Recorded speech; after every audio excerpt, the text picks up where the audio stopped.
So you probably think of debt funds as the safe part of your portfolio, right? The stable part, which is why it can be so confusing, even a little alarming, when you log in and see a negative return. So let's just dive right in and figure out what's actually going on here. Yeah, this is the big question, isn't it? I thought this was supposed to be safe. How can it be losing money? It's a totally fair question. And by the end of this, you'll have a super clear answer to how this happens, and more importantly, what it actually means for your money. Okay, so here's the first thing you really need to get. Debt funds are relatively stable, especially when you compare them to something like stocks, but they are absolutely not risk-free. That's a myth. And the key thing to remember is that when they do show negative returns, it's usually just a short-term thing. Over time, they tend to smooth out. But yeah, in the short term, they can definitely wobble. So what's causing these wobbles? Well, the biggest and most common reason by far is the movement of interest rates out in the broader economy. I want you to think of it like a seesaw. On one end, you've got the value of your fund, and on the other end, you've got interest rates. And this is the fundamental rule of that seesaw. It's called the inverse relationship. It just means that bond prices move in the opposite direction of interest rates. So when you hear the interest rates in the economy are going up, the market price of the older bonds your fund holds, the ones with the lower interest rate, suddenly becomes less valuable. They have to go down in price. And that little drop is what shows up as a temporary negative return. Let's make this really, really simple.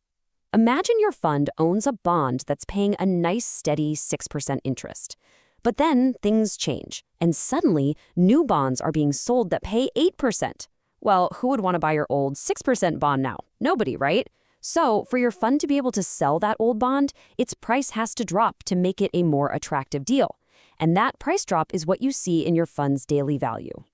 Now, interest rates are the usual suspect, but they're not the only reason for a drop. There's another one, and this one's a bit more serious. It's called credit risk.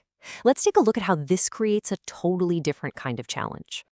So, credit risk is what happens when a company that issued a bond gets into some kind of financial trouble. If the market starts to think, maybe these guys can't pay back their loan, the value of their bonds can tank, and tank hard. And if your fund happens to own one of those bonds, well, it's going to feel that impact directly. And this slide really nails the difference. An interest rate change, that affects pretty much the whole market. It's like the tide rising or falling for all the boats, and it's usually just a temporary fluctuation. But credit risk, that's laser focused on one specific company's bond. It doesn't happen nearly as often in high-quality funds, but when it does, the impact can be way more severe. And this brings up a super important point. Not all debt funds are the same. They absolutely do not react to these risks in the same way. There's this concept called duration that basically measures how sensitive a fund is to these changes, and it makes a world of difference. Just take a look at this table.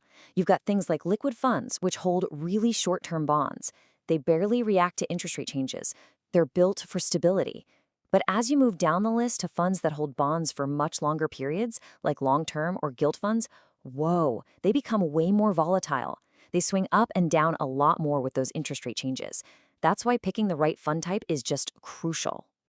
Okay, so we've got the why down. We know why this happens. So what do you actually do about it? How do we turn this knowledge into a smart strategy? Here's the number one absolute biggest mistake you can make: panic selling. The second you see that little red number and hit the sell button, you've just taken a temporary, on-paper fluctuation and you've turned it into a real, permanent loss. You've locked it in. So how do you invest smarter? Well, first, you have to match the fund to your time horizon. If you need the money in 3 months, don't put it in a long-term fund.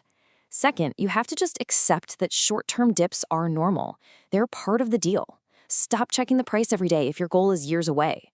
And finally, just remember that most of the time, these little dips are just about the interest rate seesaw, not because the fund is failing. And really, it all comes down to this one simple idea. It's not about avoiding debt funds because they might dip. It's about understanding the job they're supposed to do in your portfolio and then just using them correctly. When you do that, they can be an amazing tool. And of course, before we wrap up, here's the standard but very important reminder. This is all for educational purposes. All mutual fund investments come with market risks, so please make sure you read all the scheme-related documents carefully and talk to a qualified professional before you make any investment decisions.